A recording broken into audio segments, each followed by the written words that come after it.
Broadcasting live from atop the Rocky Mountains, the crossroads of the West. You are listening to the Liberty RoundTable Radio Talk Show.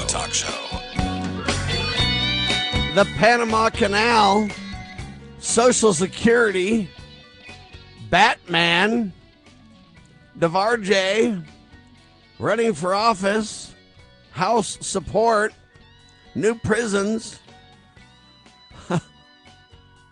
Subway sandwiches. Do I keep going with the headlines? Not inviting Zelensky. Happy to have you along, my fellow Americans. I'm Sam Bushman. This is Liberty RoundTable Live. This is the broadcast for August the 15th in the year of our Lord 2025. This is our one of two, promoting God, family, country, protecting life, liberty, and property, rejecting revolution unless it's Jesus' revolution, using the incredible checks and balances brilliantly put in place by the Founding Fathers in the supreme law of our land. That's our guideline, ladies and gentlemen, as we preserve the nation, restore the republic, and do so in the style of God, family, and country, protecting life, liberty, and property. After all, it is a freedom-loving, faith-filled. We're taking America back, one heart, one mind, one issue at a time. Friday. That means the good doctor's in the house. Dr. Scott Bradley with me. freedomsrisingsun.com. Welcome back, sir. Thank you very much, Sam. It's always good to start the weekend with a few solid principled concepts. Of course, you don't have a weekend until after your show on Saturday There's no morning, such thing as a weekend, sir. You're supposed to work 6 days a week, and on the Sabbath, you're supposed to rest. What does a weekend have to do with it? It's the end of the week. It is? Weekend. If you go by the calendar, okay. Well, Saturday's the weekend. Sunday's the week start, right? That's right. Normal people think they have a 2-day weekend, Saturday and Sunday, see? But they don't, really. It's a lie. Because one's the end of one week and the other's the start of the next week. And so it's really 2 weeks in a weekend. And what does that even mean? Right? It's just a mile marker on the calendar is about it. I see. All right. Well, to me, the mile marker is I want to work 6 days a week. I want to do my very best for God Almighty. I want to, by the sweat of my brow, get it all done. And one day I want to report with clean hands and a clean heart. And, that's all I want to do. Well, is that all right? Good work, do my that? friend. Okay. I don't have a lot of aspirations other than stand before my God at the judgment bar of Christ and have, a clean heart and clean hands and say I've done the best that I can do and thank heavens for the grace of the Savior Jesus Christ. That's all that's going to be my plea, my friend. Well, we got to put a lot more reliance on that last statement, for crying out loud. We get a little bit, idol worshiping the flesh. The I'm off that plan. And listening. You hope so, but sometimes we listen to people that aren't worth listening to, and maybe that's a little bit of idol worship too. No doubt about it. Now let's not count Liberty Roundtable in that. That's people you should listen to, Doctor. Just make sure people. We try to listen to the supreme source. And pass it on as best we can. All right. The reason I threw out a bunch of those words at the start of the show is I read a little tidbit about broadcasts, and they say you literally have 10 to 50 seconds to get them interested and hooked, or they're gone. Do you believe them, Doctor? I think that's with the attention span of most Americans today. I think there's a lot of truth to that, but I think in large measure, not in large measure, but at least partially, radio is responsible for that short lifespan on their memories because of the way that we've been indoctrinated and conditioned for everybody's lifetime. I mean, it started even before my lifetime, if you can believe that. But I think that this idea that, it's been something I've heard all my business life. If you can't put the idea on the back of a business card, it's not worth listening to. That's Bravo Sierra. Not one single solitary Federalist paper, there's 85 of them, can be written on the back of a business card unless you microfiche them. Can the Constitution be on the back of a business card? No. No, sir. I mean, the Declaration, the Scriptures, for crying out loud. You might put the Bill of Rights on there, though.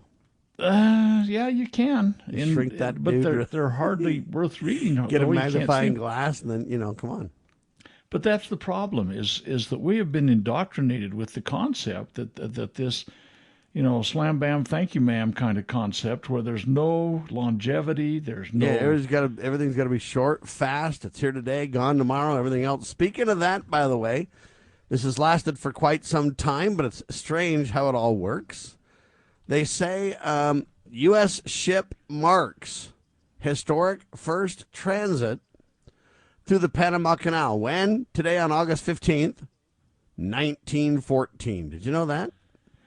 Yeah, there's an interesting book out that I read a number of years. It's McCulloch's book, Path Between the Seas. I think that's a close name to it. It's a recount of the French effort to do a Panama Canal, if you will, but they sure had a stupid approach to it and lost everybody, including all the senior management, to yellow fever, and then the U.S. taking it over. One of the, if you will, say the black spots on the whole process is how we encouraged a coup from Colombia in order to break away the Panama nation. We actually facilitated, funded, encouraged, defended all of that because Colombia was not negotiating quickly enough with us. And it kind of was the start of why nobody in Central America and South America really trusts the Americans, because we've kind of stabbed them in the back so often. Anyway, I get far afield with it. Yeah, the book is a fascinating book. Why would we want to think any different? But this historical reality, this engineering marvel, they say, stretching across approximately 50 miles, was designed to create a shorter and a safer route for the trade. International maritime trade dynamics was changed significantly. They say it shaved off 8,000 nautical miles, Doctor, and it's 50 miles across the Panama Canal is what they say. And those 8,000 nautical miles down at the southernmost point were fraught with many challenges oftentimes, because you're getting down there in that area where sometimes blustering winds can take effect. but no, it's a fascinating story. And honestly, the Panama Canal dynamically changed. I mean, it's like one of the eighth wonders of the world or something, what happened.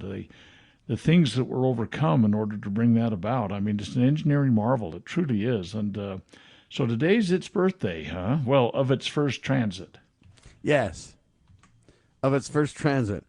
Now, they say this, the construction of the canal, which commenced in 1904 under the supervision of the United States after France's unsuccessful attempts, so they failed, but it's now one of the largest and most challenging engineering projects ever undertaken. They say the completion of the canal is a testament to human ingenuity, incredible resolve, overcoming enormous obstacles, including disease, technical challenges, not to mention a vast amount of what they call earthworks. And what that means is they had to do a lot to make this happen. They had to deal with malaria and mosquitoes. A lot of people died, making this happen and everything else.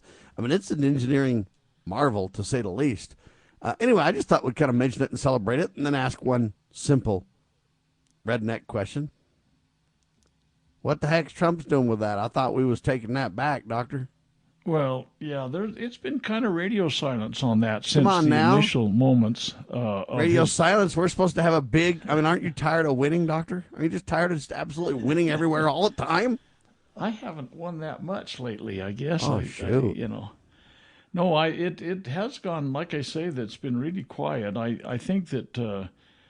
we could review the debauchery that started with Eisenhower and trying to, do this mess that they did, that Jimmy Carter got involved in, and Billy Clinton ended up closing, and the Red Chinese taking over and all that kind of stuff. Well, 3 days ago, there was supposed to be some UN debate or something like that where Trump and the Chinese leaders are battling about it and this and that and the other. And now they're trying to expand some of the ports at the canal, and they want a bunch of money to do that. And I just see Trump, there's a lot of promises and a lot of, bluster, a lot of flapping the gums, but not a lot of action, really. I don't see anything happening here. Donald's forgot about the canal. He's off in Alaska now, buddy. Well, that's a kind of on the different end of the world, but who wants a bunch of money and from whom would be my question. Are we the piggy bank again, or what's going on? Well, that's all debatable. I don't know what's going to happen. I just know they're trying to expand the Panama Canal, and they're looking for cash. Now, who's who? I don't know, because some say the Chinese control the port. Others say no, come on, Panama controls it, and they've got a coalition, and others say no, the United States really controls it. I don't even know who controls it. I don't even understand the whole thing, right?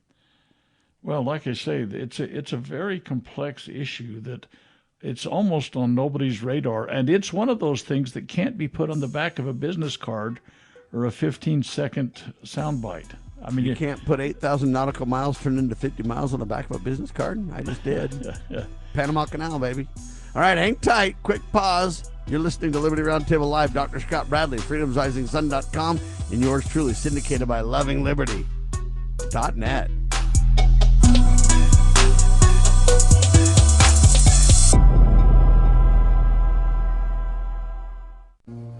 Imagine a school where faith and integrity are at its center, where heritage and responsibility instill character, where educating both hearts and minds brings about academic excellence. There is a school in American Fork where character and embracing the providence of a living God are fundamental, where students' national test scores average near the 90th percentile.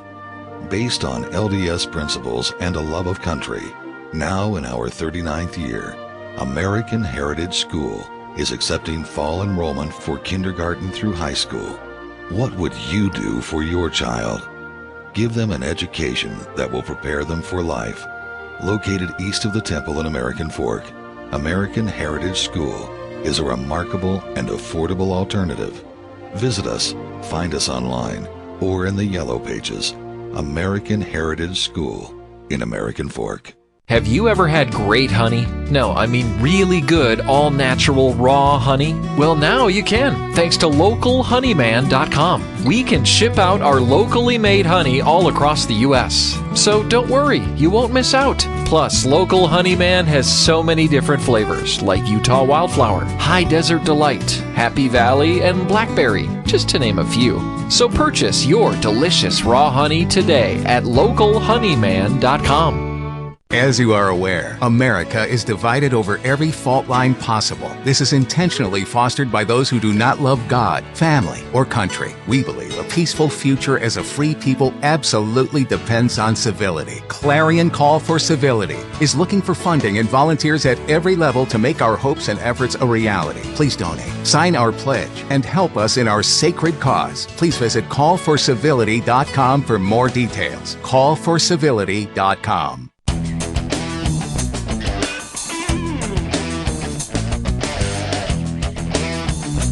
All right, ladies and gentlemen, whatever happened with Donald Trump on the Panama Canal? So, Sheriff or Doctor, I know it's a big old discussion, but if we're going to celebrate, the history of the first voyage on the Panama Canal that was successful and everything else, we're going to really talk about America's ingenuity. Hey, we started in 1904, got it done in 14. It took us a decade after the French failed.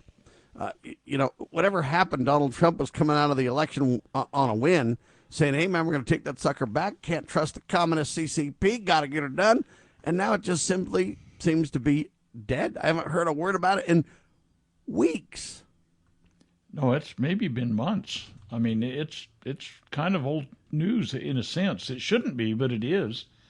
Yeah, somebody needs to ping them on that one. Let's remind them. I don't get it. They say there's no significant incident related to Trump in the Panama Canal. Yeah. Anyway, I don't really know what to do with this, but there you go. That's kind of the radio headline. Silence. Yeah, I'd love to hear more. All right, so what happened with Trump regarding the Panama Canal is my question. So there you go. Just Sam Bushman asking questions, and, I kind of think that's probably more important with us being involved in this war that we're not involved in. We say it's not our war, but yet we're negotiating as if it is. Trump's threatening big repercussions anyway, I digress. Now, here's the deal. Liz, in your folder, get ready for the soundbite. CNN dubs Trump Batman during coverage of the D.C. crime crackdown. A little soundbite highlights this, then we'll talk about it. Let's get right to what America's talking about. Donald Trump makes himself Batman, and the nation's capital is Gotham City. The president of the United States has declared himself crime fighter in chief, and he's taking over Washington's police force. It is a move that the D.C. mayor is calling unsettling and unprecedented. There you have it. So CNN literally kind of dubbing Trump Batman. Now they claim that he kind of, but they're the ones that came up with the term. So where's Batman on the canal? Where's Batman? Batman's in the air heading to Alaska. A very interesting place, in my opinion, to meet Vladimir Putin. Number one, isn't there a debate? Russia thinks they should have Alaska. So it's a very weird place to meet. We're meeting at a military base. This is not a civilian discussion. It's a military discussion. And I just think everything that we're doing is going all wrong. We don't have Zelensky at the meeting. So if it's a war between Putin and Zelensky or Russia and the Ukraine, why are we meeting with a leader on the other side of the solution or the peace isn't there? Don't worry, we'll bring in him later. I just don't really understand why we think we need to even be there. Why is Trump even in Alaska? He says, well, my goal is to save tons of lives.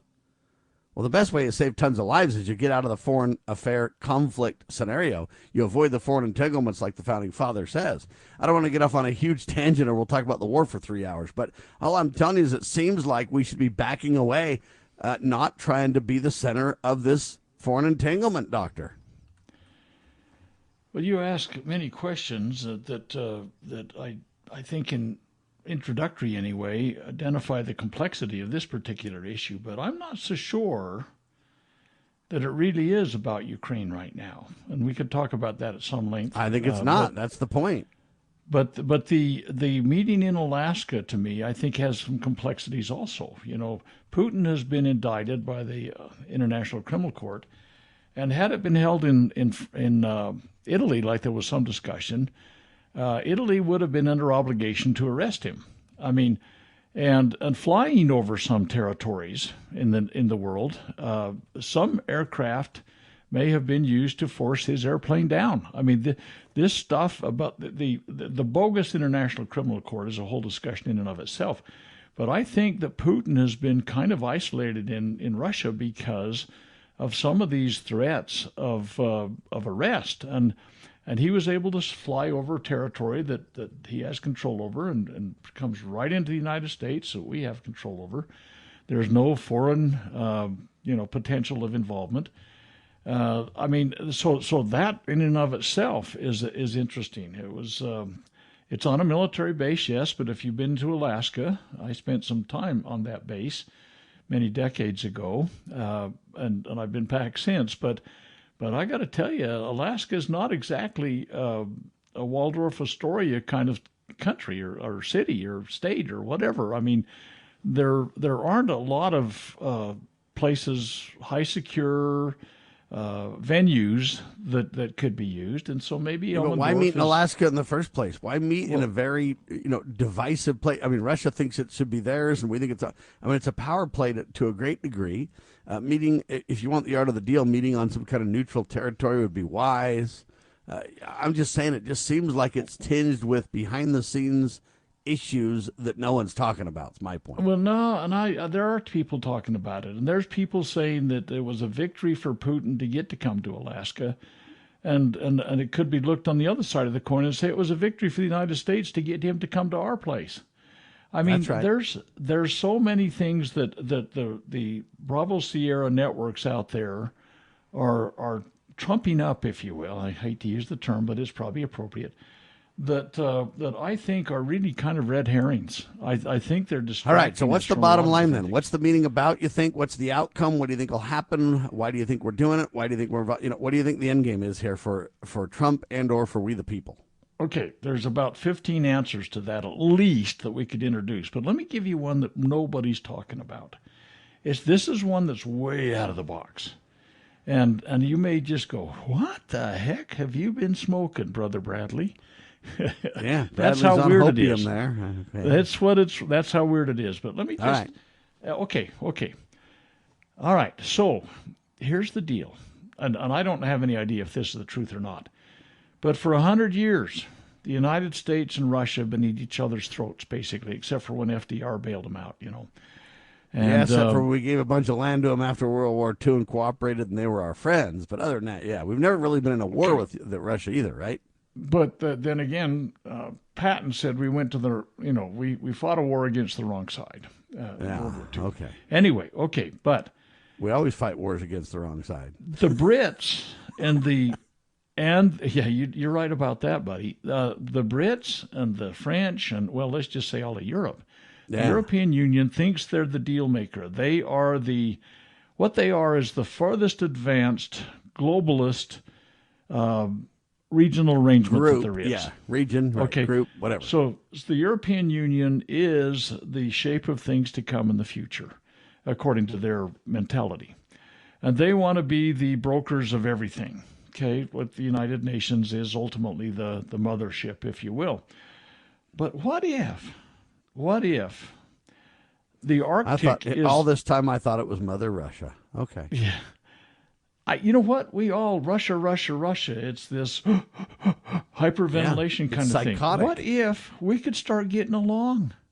What if Imagine there that. really was a détente? What if, like the Arctic has it's an untapped resource of vast value. Russia controls a lot. The United States controls a lot. Canada some, and Greenland some, and maybe some Scandinavian countries. But basically, there's... By the way, whatever happened with Greenland? Just wondering. Yeah, that's another question. But we could get to that in a minute, I'm sure. I'm sure you have an answer for that. I don't. But at any rate, what if there was some real détente stuff going on? And then they couldn't Zelensky, destroy all nations and create a global tyranny. Well, look, global everybody's, order, it's all aimed at awful. We're all going to die. Oh, a nuclear warfare and all that kind of stuff. And all this stuff's going on in the European theater right now. And really, somebody ought to be an adult in the room and start saying, you know what, there's things to do rather than spending our time whiling away our mortal existence, shortening people's mortal existence in this vast warfare environment we've created. Now, I don't know if Trump thinks that far ahead, and I don't know if Putin does. But here you understand that Donald Trump is a quad D chess player, my friend. You're so far behind, it's not even funny. I know I am, but so is everybody else, according to the story. But I just am astounded that how everybody is owing it awful. We're all going to die. This is a bad idea, and I'm not. I think sitting down with the Russian leader is a good idea. What I don't think is pretending that we decide, who fights and who's at peace, and that you need to meet with us, or there's going to be gnarly sanctions. And I think we're going in with the wrong, at least press coverage focus. Right.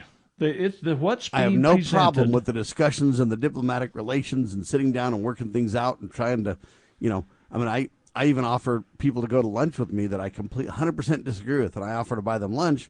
Most of them won't go because they hate me because they're liberals and everything else, but I do it because I'm willing to sit down and try to, there's a human side of people where you might say we 100% disagree on politics, but you know what, there's a nice person, or there's a, and I think we need to do a lot of that. I think a lot can be gained by sitting down. So I don't have any problem with sitting down. I'm just saying picking Alaska's weird, a military base is weird, going in saying, hey, there's going to be serious repercussions if Russia doesn't get aboard my agenda, and all that rhetoric has got to stop.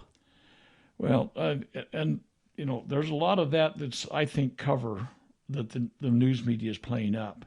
And John Bolton and, all of these guys that hate Trump's guts and hate the Soviet Union and everything else like that are all telling us we're fools to even think about this. But I really do think sitting down and having lunch, as you pointed out, is maybe a good thing. But beyond that, I don't think that anything could happen with Zelensky until later, because there's no common ground, and we ain't going to get along and sign something if Zelensky's... I don't know why we even have to be at the center of the discussions. Let Zelensky meet with those guys if they want to. Let's leave that alone. Let's work on and talk about other things. Maybe like the fact that we've been a socialist nation big time for decades. I don't know if you know, but today is the celebration of the Social Security Administration. Yeah, it's 90th anniversary. August 14th, 1935, by good old, well, it's probably your favorite buddy, Franklin D. Roosevelt signed that sucker into law, they claim. We'll talk about that, too, coming up on your radio. Your daily Liberty Newswire. You're listening to Liberty News Radio. Breaking news this hour from Town Hall. I'm Rich Thomason. The city of Washington has filed suit challenging the Trump administration's takeover of the D.C. Police Department. The suit comes amid a showdown between the U.S. Attorney General and Washington, D.C.'s AG. Attorney General Pam Bondi said in a directive issued Thursday evening that DEA boss Terry Cole will assume, quote, powers and duties vested in the District of Columbia police chief. But D.C. Attorney General Brian Schwab responded late Thursday that Bondi's directive was, quote, unlawful, arguing that it could not be followed by the city's police force. Schwab wrote in a memo to Chief Pamela Smith, quote, therefore, members of Metropolitan Police Department must continue to follow your orders and not the orders of any official not appointed by the mayor. Bernie Bennett in Washington. A meeting that could ultimately result in President Trump's biggest peace agreement to date takes place today. Mr. Trump sits down with Russian President Putin in Alaska. Heading into today's one-on-one with Putin, the president is hopeful this session will lead to another. There's a very good chance that we're going to have a second meeting, which will be more productive than the first, because the first is I'm going to find out where we are and what we're doing. However, he cautions there won't be a second meeting if he doesn't get the answers he wants in Alaska. Ukrainian President Zelensky has warned that Putin is bluffing about wanting peace. Greg Clugston, Washington. Homeland Security Secretary Noem says almost 2 million illegal aliens self-deported since President Trump came into office back in January. Americans went shopping last month, with auto dealerships especially busy. Retail sales rose 0.5% last month compared to June, when sales soared almost 1%. And on Wall Street this hour, stocks are mixed. The Dow Jones Industrial Average trading about 104 points higher. The Nasdaq Composite Index is down 82 points. More on these stories at townhall.com. Wesley Financial Group is not a law firm. Hi, I'm Chuck McDowell, the timeshare cancellation guy. In 2011, I founded Wesley Financial Group with one goal in mind: to help honest folks out of their timeshares permanently. Today, I run Wesley with my two sons, a real family business, treating every client and every employee like we'd want our own family treated. That philosophy has helped us grow into the largest, most trusted timeshare cancellation company in the United States. Fortune magazine even recognized us as one of the best places to work. Why? Because we genuinely care. In fact, some of our former clients were so moved by their experience working with us, they joined our team so they could help others to timeshare freedom. If you're stuck in a timeshare, give us a call. Let our family help your family. Call Wesley now for your free timeshare exit kit. 800-226-5454. That's 800-226-5454. 800-226-5454. Bypass the mainstream narrative with Liberty News Radio at libertynewsradio.com. Engage with charismatic hosts live or on demand. We cover the crucial news focused on God, family, and country. News that other networks simply refuse to use. Think of LNR's hard-hitting news and podcast at your fingertips, anytime, anywhere. Join us at libertynewsradio.com. Empower your day with the truth, because the truth will set you free. libertynewsradio.com. Introducing Managed IT Services from NPI. We offer top-notch data backup and recovery, email spam protection, and network security tailored to your needs and budget. With 20-plus years of experience in the medical field, our HIPAA-certified consultants know what it takes to protect sensitive information. Don't settle for less. Give us a call at 801-706-6980 and experience the difference with Managed IT Services. Remember, your IT support should be fast, efficient, and reliable.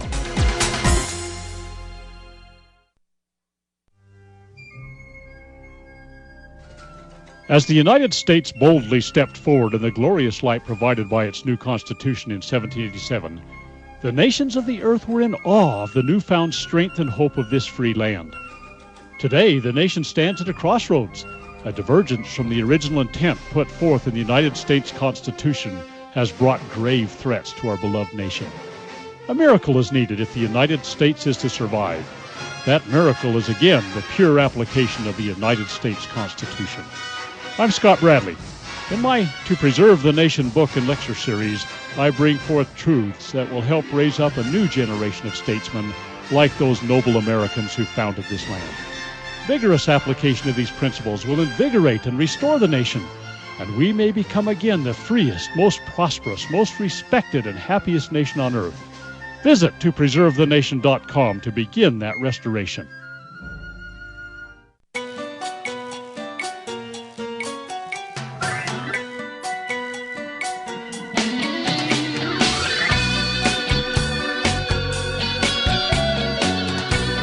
Broadcasting live from atop the Rocky Mountains, the crossroads of the West. You are listening to the Liberty RoundTable Radio Talk Show.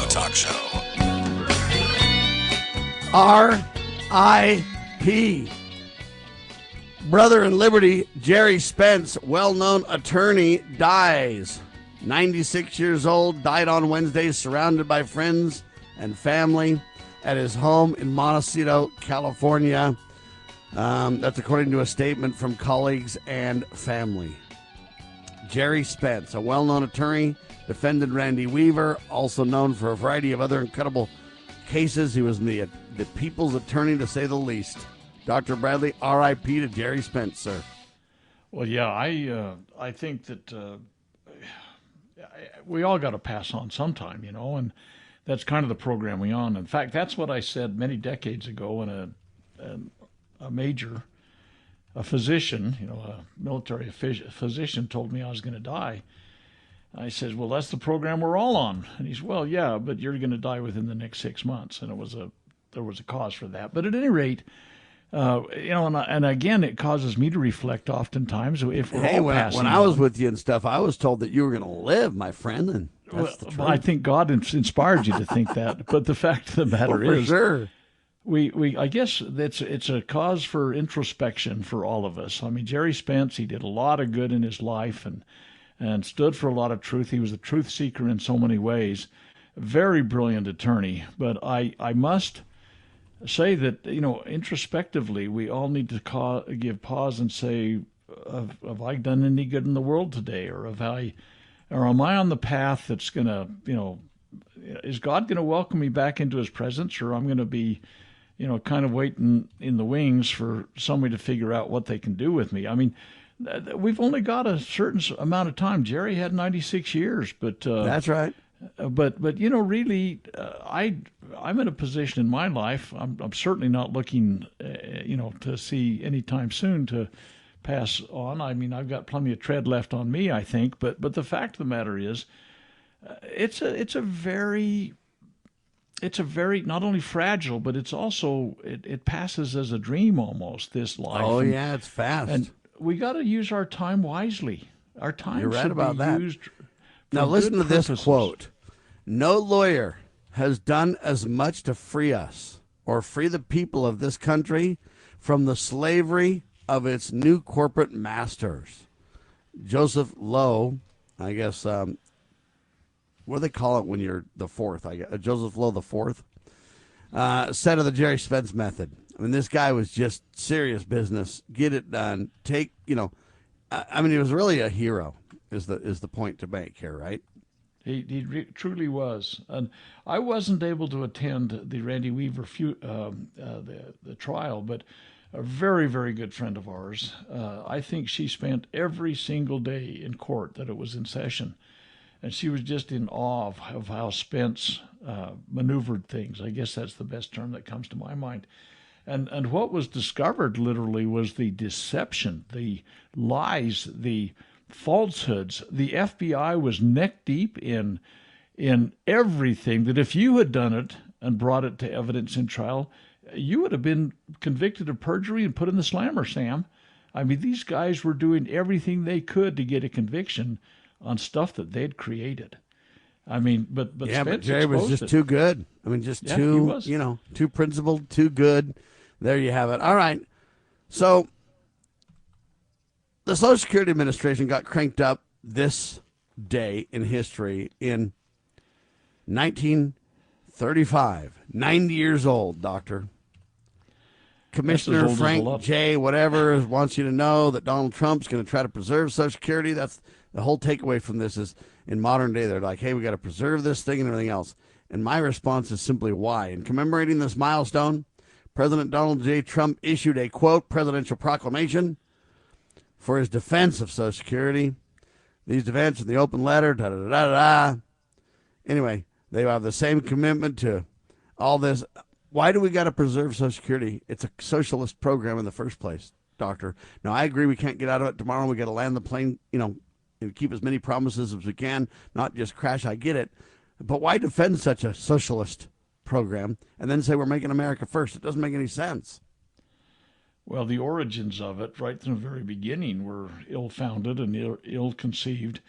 But the fact of the matter is, you will read the Constitution clearly and carefully and never find anything allowing the redistribution of wealth, which it really is. We're taking from the younger generation now. There is no fund. There is no lockbox. It's got a lot of IOUs in it, if that's what you want to believe. But the fact of the matter, it is out of money now, and the only reason it's being able to continue is that every single penny that's spent every single time is coming out of the pockets of those that are still in the system. It's a Ponzi scheme that is, and you say, holy cow, you're speaking against my lifeline. But the fact of the matter is, as you point out, there's got to be a way to extract ourselves from a socialist program that, socialist, everything we do is socialist, whether it's medicine or our tax system or our healthcare system or, the way we do our food stamp, everything is tied back to a redistribution of wealth kind of thing. And so I get if you're the president, you're like, hey, I know this is going to require kid gloves. This is a very difficult topic. It's the third rail of politics. We're going to be very careful with this. And I get that no one wants to be hurt. But there's got to be intelligent discussions about ways to extract ourselves from the program. And all they're saying is, Donald Trump's going to, audit this thing to the top and to the bottom and make sure that it can last longer. Well, I don't know why you'd want to preserve it and make it last longer. I get why you want to keep promises to people and take care of those who have been ripped off. I'm on the cusp of getting Social Security, if you will, and I've been paying in forever and a day. And, hey, they just stole my money is the bottom line. And so, the problem is, do you take Social Security? If you do, you're stealing from your kids. On the other hand, hey, they stole from you. What do you do? It's a very tough reality check for people, Doctor. Oh, it is indeed. And the thing is that the train's going off the tracks, or has gone off the tracks, and we're lying about it. But I thought I read something here very recently that the Social Security cleanup, Trump's touting like there were 12.5 million almost people that were on the Social Security database. Now, being on the database doesn't necessarily mean a check's going out every month, which I think that they are inferring that that's happening.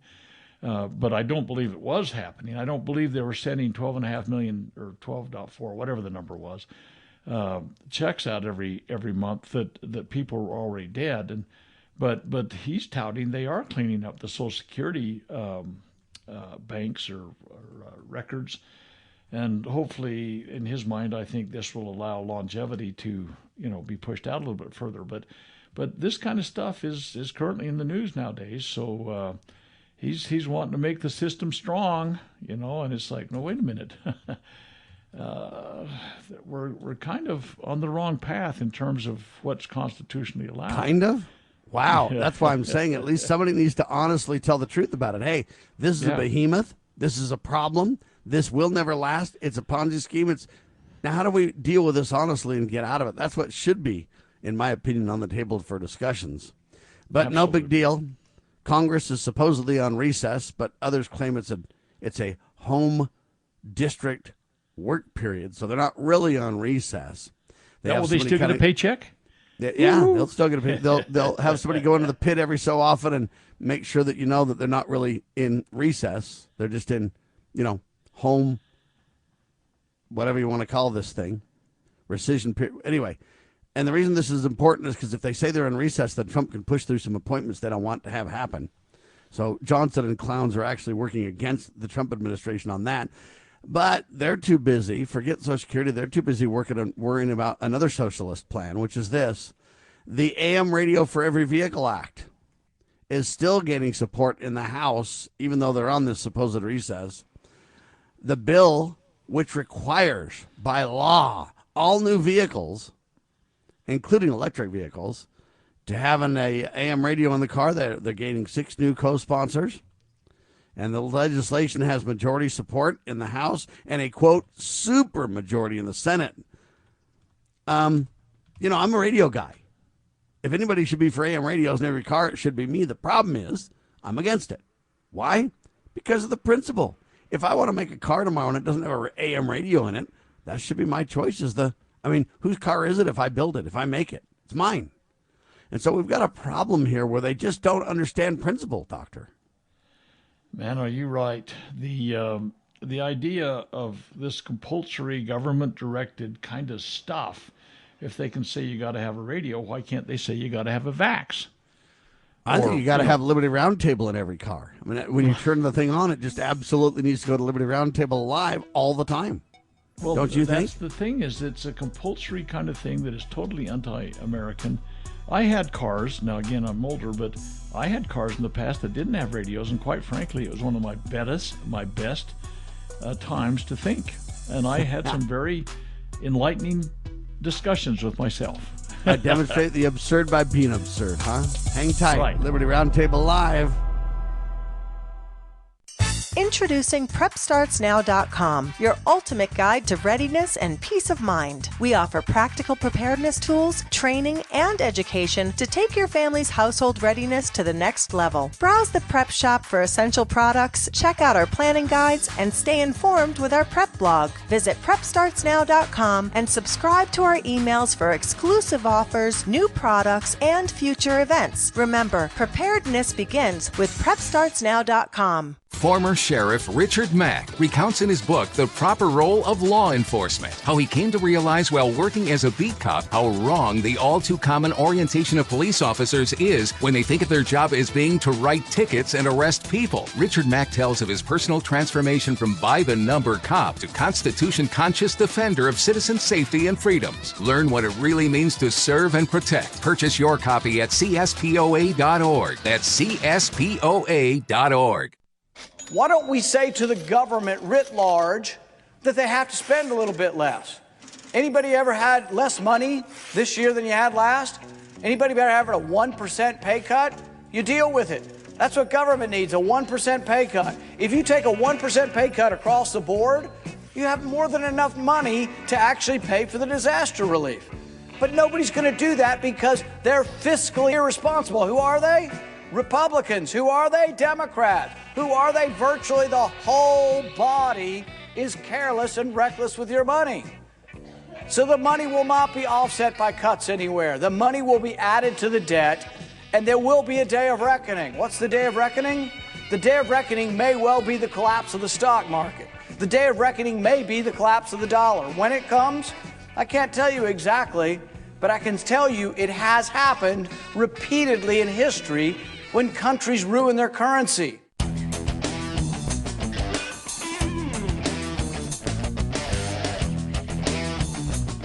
All right, back with you live, ladies and gentlemen. So much to cover, so little time.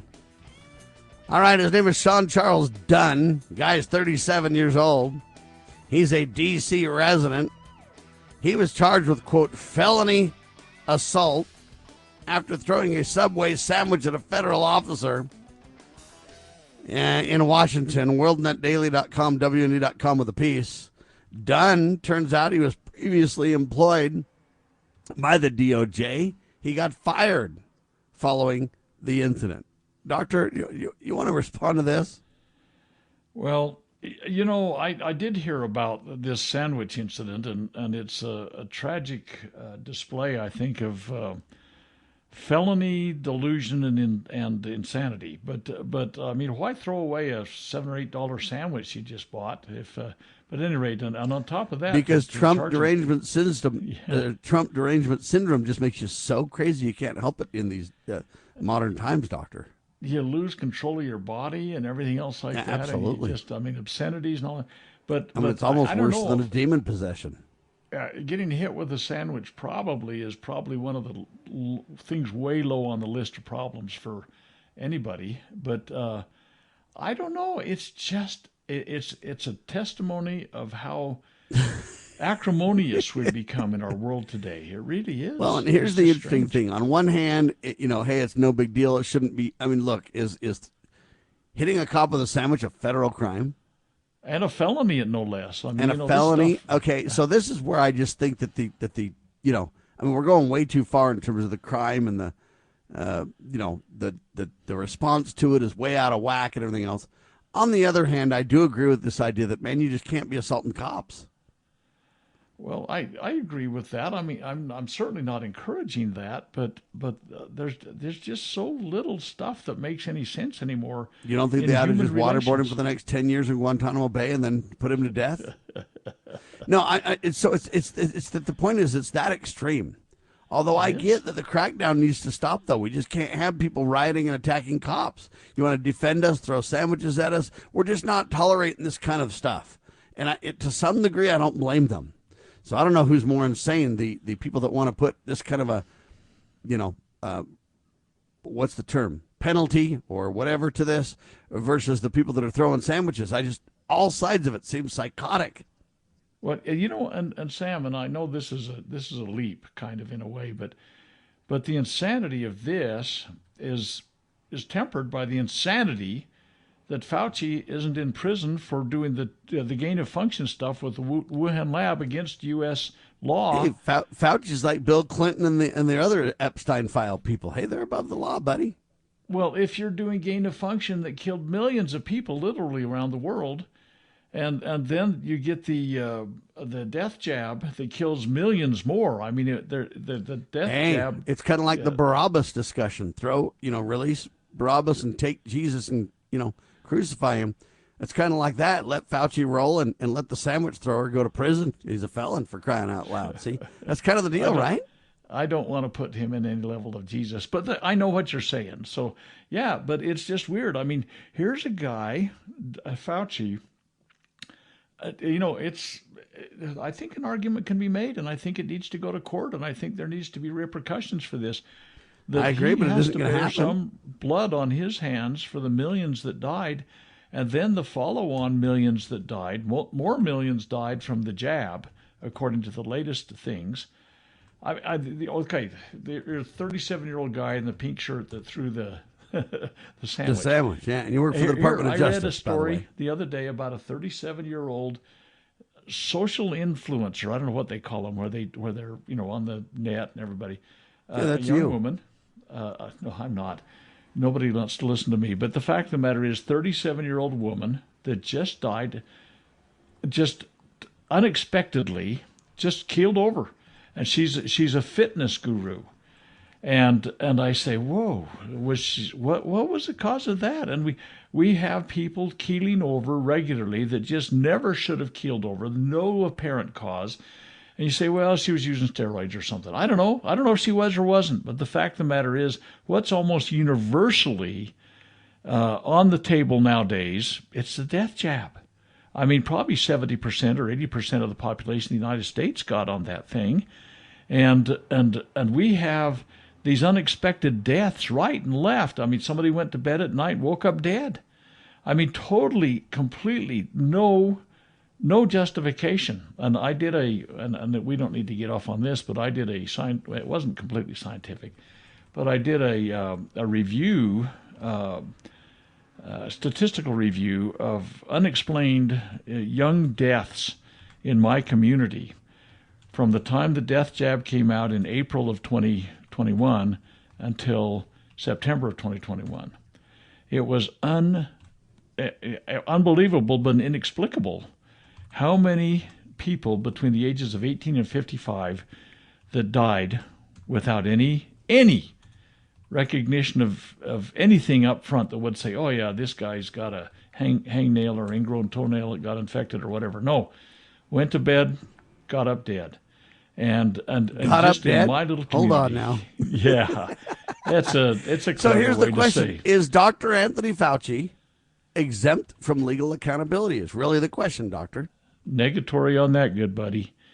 I mean, and I think that there's got to be. I mean, I agree with you. I know he's old. But right now he's above accountability. He understand. does have what I'm saying, right? I know that's the impression, and that's what they'd have you believe, and all of the phony baloney, auto pen signings, and all this kind of stuff. But truly, lying before the Senate, Rand Paul brought him in, and he lied through his teeth. And Rand's right 100%. I support in everything that Rand Paul's doing. But all Rand Paul wants to do is email me and say, I'm working on taking down Fauci. He can't get away with this. Please send me some money. But by the way, Tulsi Gabbard, why do I need to give Rand Paul money to stop Fauci? I understand it's a fundraising facade, and that's the problem. They really irritate the heck out of me for those things, and I just deep six them every time I get them. But the Director of National Intelligence, Tulsi Gabbard, is looking at the statements about this gain of function work that Fauci, it appears, his organization funded that it went to Wuhan. They started in North Carolina, sent it to Wuhan when it got too hot to handle, and the rest is happily ever after fairy tale that came and shut down the world. I mean, this guy may have been at the genesis, with his handlers doing whatever, and people are talking, oh, he's beyond the law. No, he's not. And I take some confidence that there will be an ultimate judge that will not be deceived. But right now, I think that Rand Paul needs to look to that. But Tulsi Gabbard, I think, is giving it a real serious look about his perjury. Maybe. I mean, she says we're going to prove whether COVID came from the Wuhan lab. Okay, and I appreciate that. But at the same time, I say that doesn't really put Fauci in jail, even if they come back and say, yeah, it was a lab. But if he was perjury. No, he's just got to say, I thought it was different and this and that. And what are you going to do? You say, well, wait, we got emails where you perjured yourself. Emails are different from what your testimony was. Fine, the emails have just been bleach pitted and, we used a hammer. They're gone. What are you talking about? Emails? Yeah. Well, you're right. Dang. There's another level of injustice in this country right now. Now, don't misunderstand for 1 second. I'm not saying that's right. I'm just saying so far, that's all I see from the Trump administration is talk, talk, talk, talk, talk. Okay? It's been literally 5 years since Fauci lied about all that stuff. And we aren't even any closer to arresting Fauci than we were 5 years ago. I don't mean to be negative. I'm just telling you, I just don't see it. Now, that doesn't mean that I want to give up, and it doesn't mean I'm saying that we shouldn't fight. We should. I'm just saying until something changes, the people in charge literally believe these people are above the law.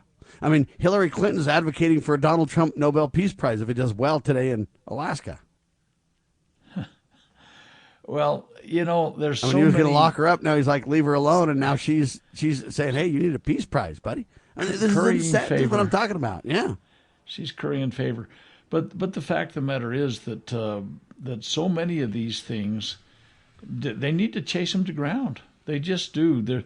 We need to recognize, I mean, whether it's an Epstein, you're on the list or not, or it comes to, oh, by the way, speaking of Epstein, which I just brought up, which I hadn't thought of this before this instant, Ghislaine Maxwell has got her case before the Supreme Court now for her conviction. It's being appealed and it's in the Supreme Court. She's about to get out, buddy. She's been sitting in the Hosmetal or, the nice prison, nice digs and stuff like Jeff was in the old days. And now they're about ready to bust her out, Well, the idea, what she's appealing on is that her conviction was based upon a violation of an agreement, a court agreement that was made. Yeah, everybody around Jeff gets a pass. And his 2007, basically. Isn't that Pam Bondi and Company at work? Well, no. Well, I don't know. I don't know who greased the skids to get it into the Supreme Court. But by the way, who greased the skids to give them a pass in Florida in the first place, and so on and so on and so on. Exactly, right? Exactly. All I'm telling you is we're out of time for the first hour. I pray, don't misunderstand me, I pray with all my heart the Director of National Intelligence, Tulsi Gabbard, does get to the bottom and prove the details of Wuhan. I mean, I think that would be really awesome because I really want to see some accountability somewhere. And I don't mean to be negative, but I'm just so jaded. I see everybody good, struggling, going to prison, running out of money, melting down. Everybody evil seems to be, hey, protected to the nth degree. They used to say the wheels of justice grind so slow and so fine. I'm just waiting for them to grind it all, Doctor. Yeah, we got a scripture about that. Maybe we can talk about when we get back. All right, hour 1 in the can, hour 2 coming up. freedomsrisingsun.com, lovingliberty.net. God save the Republic.